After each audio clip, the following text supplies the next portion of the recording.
Hey guys, and welcome to Pixel Cherry Ninja's channel. It's the weekend, so you know what it means. We are going to do the weekly news roundup. As always, we will begin with FPGA gaming news, the MiSTer, the Analogue Pocket, and any other FPGA gaming news out there that is worth reporting. After that, we will move over to some random and retro gaming stuff.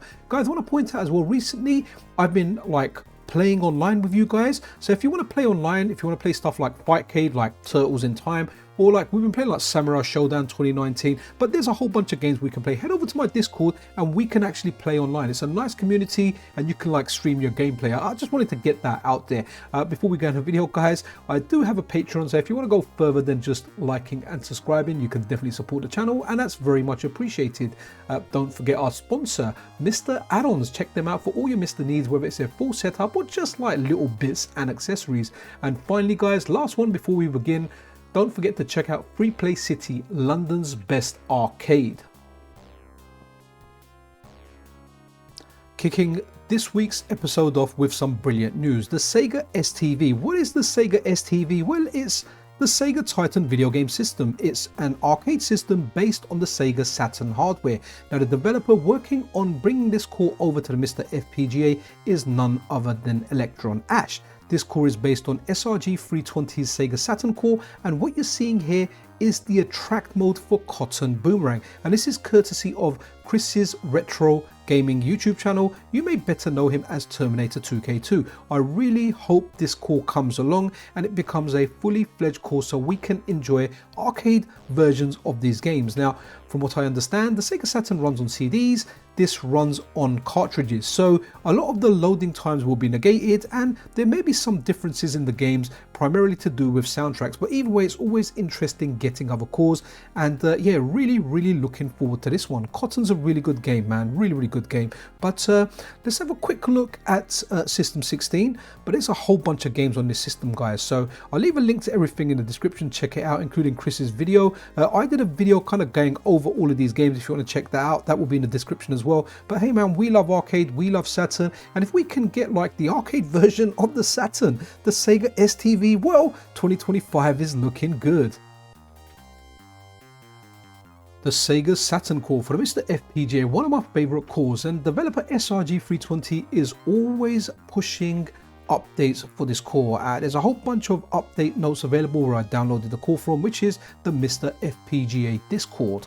But the games that I mentioned there are Sonic Jam EU, Virtual On, Night into Dreams, Radiant Silvergun, what you're seeing on screen now, and it also says the intro for Snatcher. So if you haven't tried an unstable version of the SEGA Saturn core, I pretty much say it every week, go try it. It's really good. The Saturn is an excellent system, and honestly, if you haven't tried it out, try it out.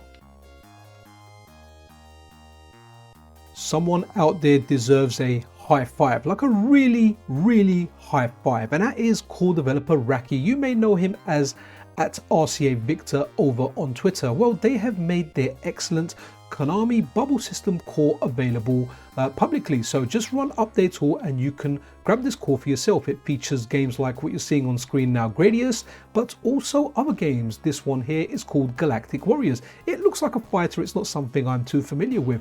As well as that, we've got Hyper Crash, a racing game, right? So maybe you want to check that out too. Then we've got a game here called, well, it's also known as Konami GT, but the other title is Konami RF2 Red Fighter, and this is probably my second favorite game, the one I'm about to show you guys now, and that is Twin B. Konami have made some excellent shmups, whether they're horizontal or whether they are vertical, but there's a whole bunch of games for us to enjoy, courtesy of Raki. Enjoy.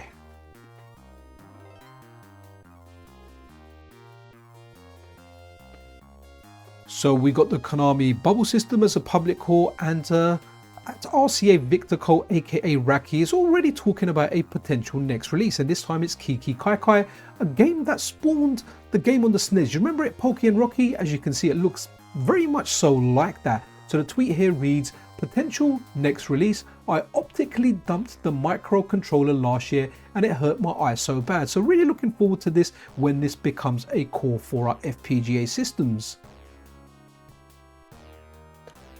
As we begin this segment of this video, guys, I want to keep our expectations in check. This could be a long time away. However, the recent news has got me very excited. So we are looking at a game here called Elevator Action Returns, and this game is on the Taito F3 hardware. The hardware has a whole bunch of other excellent games on there. We'll have a brief look at them in just a second. But why am I excited about this? So we've been talking about Raki, the cores that they've released publicly, the cores that they're going to work on, an absolute awesome developer. But you know who else is really awesome? The Smoke Monster, haha, the one and only. So having a look at this post of theirs over on Blue Sky, they're saying, I am impressed by the F3's caps.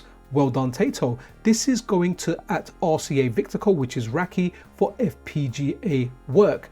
A much better home than I gave it. Now, if you remember, Smoke Monster, I think it was last year, they said they had a whole bunch of arcade hardware that they wanted to donate to developers so they could be made into FPGA cores. I remember one of them was the IRIM M90, which was the arcade version of Bomberman. That was given to Wicca Wacka, aka Martin Donlon, who has actually turned that into an FPGA core. So hopefully we'll have the same thing here, where Taito F3 will develop into a core that we can be enjoying on our FPGA devices, such as the MiSTer FPGA. But let me get rid of these two windows and let's go to one of our favorite sites, System 16. I'm not going to go through all of them here, but the Taito F3 hardware, definitely have a look at this for yourself. As you can see, guys, we've got 3 pages of games, right? We'll just have a look at some of the games on here, but Bubble Simply's on there. I absolutely love that game. I played it on the Sega Saturn. In fact, the video that you saw of Elevator Action Returns, that was actually the Sega Saturn version running, just as a visual reference. But there's a whole bunch of games here. Feel free to pause it and have a look. I'll just scroll down the first page. Arabian Magic, a nice brawler. Arkanoid Returns, hey, who doesn't like Arkanoid? Then we've got Bubble Memories, again, love the Bubble games. More familiar with this, Bubble Symphony. What have we got here? Cleopatra Fortune, okay, puzzle game, haven't really tried that one. Command War, Darius, again, the Darius games, people love these shmups. Guys, you can see why I'm excited, man. I love arcade games, and that's what we had a look at here, Elevator Action Returns. Guys, this is a mega system. If this came over to FPGA gaming, look at the amount of games this will unlock. Then we've got a fighting game, Kaiser Knuckle, Grid Seeker, a vertical shmup. Guys, I'm not going to go through all the rest of the pages, but seriously, this truly is amazing. Can't wait to get stuff like Elevator Action on FPGA devices. So yeah, man, really looking forward to this. The Atari Jaguar core for the MiSTer FPGA has been going from strength to strength, and this is courtesy of core developer Grey Rogue for their recent rework.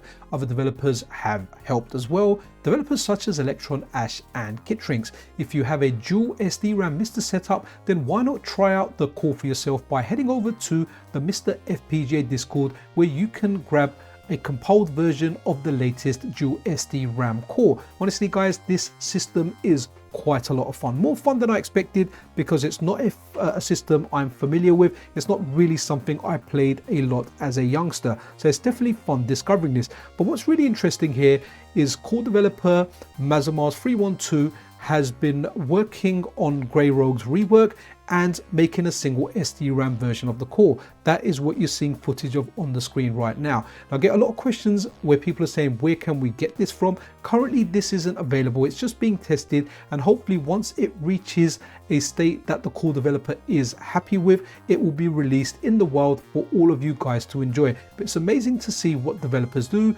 We've got the Atari Jaguar, we can play it right now on a dual SD-RAM, and hopefully in future all of you guys can be enjoying this on your single SD-RAM versions of the MiSTer. I wanted to give this a mention because this is a system that I discovered only because I've got the MiSTer FPGA. A friend of mine, Phil, was like, hey, you want to check this out? It's a computer and it's got some excellent arcade ports on there, and you know what, I checked it out, and for the whole part I very much so liked it. So this is the X68000. The MiSTer core recently received an update. Now, apologies, this is actually an older version of the core running. I need to add the new one on there. If you want to add it for yourself, head over to the MiSTer FPGA Discord, over to the Unstable Nightly's channel, and look for the latest X68000 core that's available there. I'll try and leave a link for you guys in the description. Let me know if you guys want to see another live stream of this. But guys, if you're into arcade games like me, this is a system well worth checking out. It's a Japanese computer, only available in Japan, and it's got some fantastic arcade ports that you can enjoy on there. So yeah, nice to see this getting an update. If you have tried out the update, definitely educate me down below as to what improvements I can see from a previous version of the core.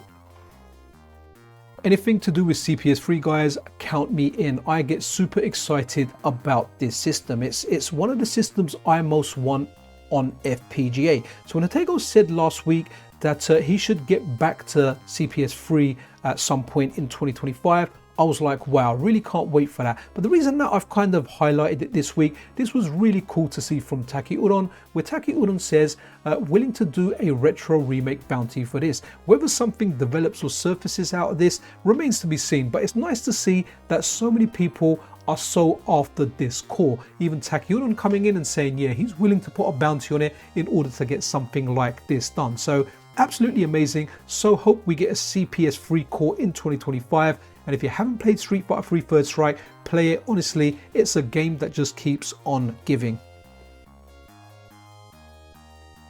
The MiSTer FPGA Neo-Geo core is a brilliant core, one of my favorites, and it's received some updates. And this is something that I read on the MiSTer FPGA forum, a great resource. But let's have a quick look. So Neo-Geo updated audio chip JT12 from upstream, that's from Craig Elliott, and updated framework. Are you new to MiSTer or have you been around a long time? Either way, if you want to find out more about MiSTer, the history, the origin, what was around before MiSTer, and where is MiSTer now, check out a series of articles written by Alan Tipper. So here we go, we've got part 1 here, MiSTer FPGA History Series, part 1 missed, part 2 early days, part 3 coming into its own, and part 4 more mature, more capable, more costly. I'll leave a link to these in the description. Check them out. Very interesting read. Let's dive into some of what has been happening in the world of Zaparoo. So starting here with a tweet from Wizzo where he says, well, he's letting you guys know that core version 2.1.0 and app version 1.4.1 are available. Next up, Anime Otaku hook-hard styled designs now on GitHub, and if you like what they look like, how can you not like what they look like? You can follow the links in the description. This here's really awesome from Bedroom Ninja. So ZapLoader NT will be my first official Zaparoo branded design. What do you think? It's a 4-in-1 NFC reader for SNES and Game Boy carts, plus standard NFC and Zaparoo trading cards. A massive shout out and thank you to Wizzo and Taki Udon for releasing the MiSTer Pi. So if you want to grab something like this for yourself, if you've got a SNES cart, you can put the cartridge in there now. There's different ways. You can sneak an NFC tag in your cart, so when you put it in there, it will boot up, or you can put a cart like that in there, or like have a Game Boy cart. I mean, it's options. It's a great project. Next up over here, right, let me go to here. Do you remember this case for the MiSTer Pi by FPGA, the N64 one? What an awesome case. Like, honestly, like, this is design work at its finest. Just really good. So I got a ping over on the MiSTer FPGA Discord, and thank you for the ping, guys. I love it when you guys ping me with information. And so the PS1 Addict here says, he's pinging form there. I decided to make a PN532 NFC USB-C module capable of Zaparoo 64DD base for the Nintendo 64 case. I have no interest in running Zaparoo cards, but I figured I would make one for the community. Only thing I'm not sure is on my slot, what kind of clearances are required for the NFC card, so my current model slot might be a little loose. The NFC reader can either be glued down with adhesive tape or 4 small screws inserted. So completely up to you. If you've got that case from FPGA and you want to give it an NFC reader, well, then you can, because options are available. We've featured this on the channel a few times, so within the Zaparoo universe, but this is ZapLauncher. I absolutely love the logo for it, man. That lightning Z is just epic. Well done, Anime Otaku and anyone else involved. So this one here, they're talking about ZapLauncher, the ultimate retro gaming hub. Let's have a look at this picture. A modern, feature-rich web interface for MiSTer FPGA game management. Organize, launch, and enjoy your retro game collection with style. So just some of the bullet points down here: game management, achievements, NFC card support, quick launch, multi-user support, parental controls. This is going to be really awesome. Looking forward to this when it's like truly rolls out there. But yeah, it's going to be very interesting. Well done, Anime Otaku. In this section of the video, we're going to be talking about Retro Remake. If you're unsure who Retro Remake are, they are the company behind the recent excellent Mr. Pi cheaper alternative MiSTers that were made available.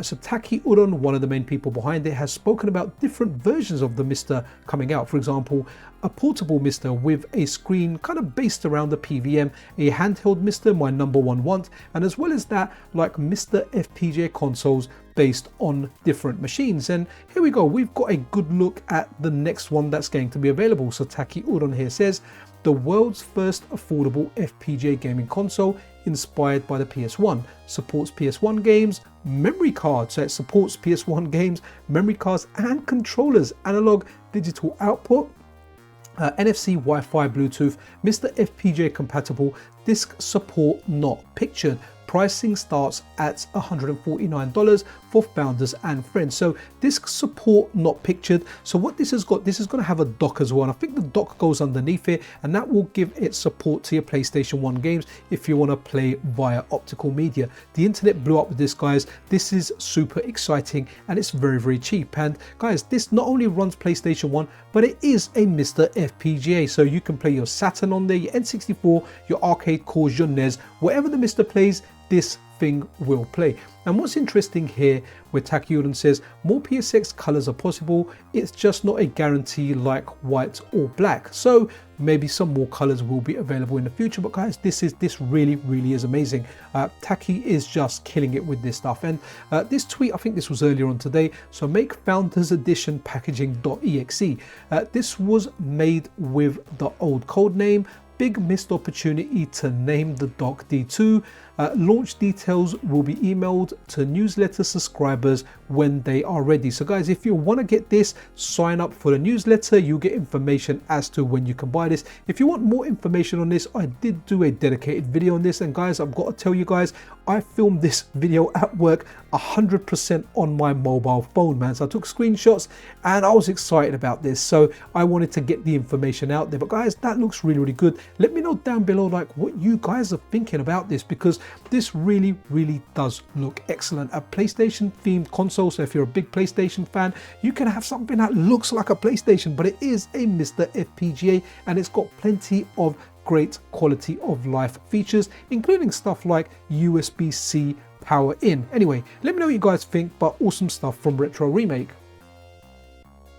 This is interesting. Now, I've seen different ones around. I've not tried something out myself. I'm quite happy with the controllers I got, but I know these are very popular. So Taki Udon here says 1000 Hz polling rate USB conversion kits for SNES and NES controllers are about done. Open source and based on GP2040CE, targeting $5 for the first batch for the board and USB cable. Okay, that is cheap as going and getting yourself a coffee from a big coffee shop. So yeah, keep an eye on that if you're interested on that. All stuff like this is sold on the Retro Remake website. For anyone wondering out there if they wanted cheaper SNAC adapters, so this Japanese here, but the tag is Chakfung2, okay? They actually say, ever considered selling snacks? I see that the SNES one is bundled with one of the batches.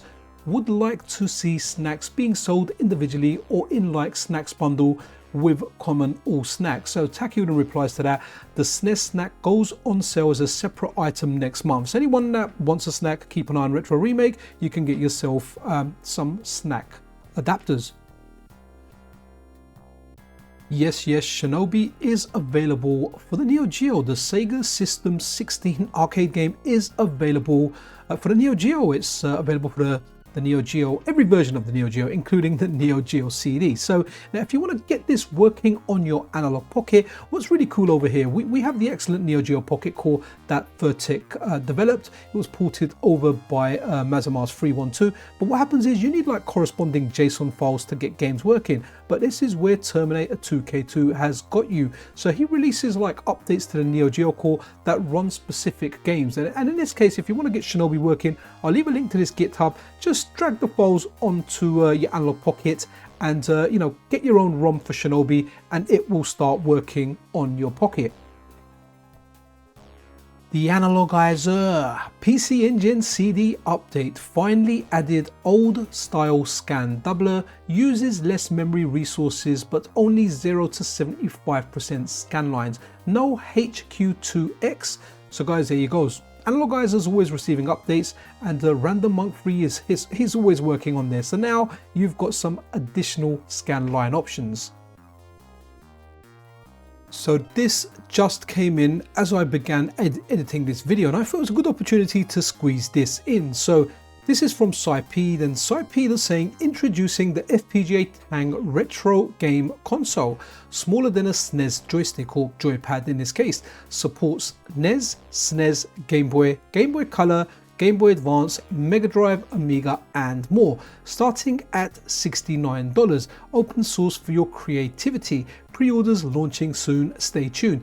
And at $69 starting price is definitely desirable, especially if you're only interested in the cores that you're seeing there, with the potential of more cores coming, because hey, not everyone wants like a Sega Saturn or PlayStation core. Some people just want an FPGA gaming solution for a system like say the NES or the SNES. So very interested in this, and hopefully I'll be getting a SNES console so I can demonstrate this in action to you guys via a video or a live stream. But yeah, very interesting. Like seeing all these alternative, especially open source solutions hitting the FPGA gaming market.